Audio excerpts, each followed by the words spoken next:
J'ai vraiment ma fenêtre qui donne sur la forêt.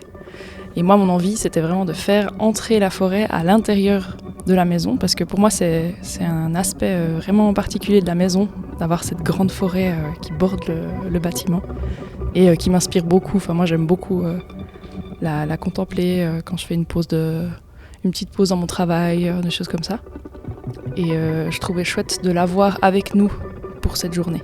J'ai fait des projections, j'ai été faire des séquences vidéo de la forêt, du mouvement des feuilles. Enfin, je voulais vraiment avoir un contexte vivant, de la forêt vivant à l'intérieur. Et avec ça, en fait, j'ai vraiment fait des projections sur des toiles assez transparentes et mouvantes pour avoir un peu comme cet effet un peu de feuillage qui bruisse et qui mettent une petite ambiance, puis qui mettent aussi en valeur la toiture en fait, de la maison, qui est assez représentative aussi. Dans l'idée aussi d'avoir un mouvement d'air, donc avec le ventilateur, l'installation bougeait légèrement. Donc ça ajoutait encore, on a l'habitude d'avoir des projections plates, et finalement ça leur donnait de la dimension, un peu plus de profondeur.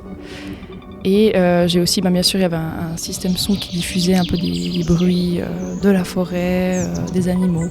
On avait le contexte, l'habitat de la chouette, enfin, un peu comme si elle volait parmi nous. On a vraiment fermé l'espace dans lequel j'ai mon atelier, vraiment mettre en avant cette projection. Et le but, c'était que les gens puissent se déplacer dessous, parce qu'elle était vraiment au niveau de la toiture, elle n'était pas dans le chemin. Et admirer en fait les différences de texture que les projections créaient avec les toiles en mouvement.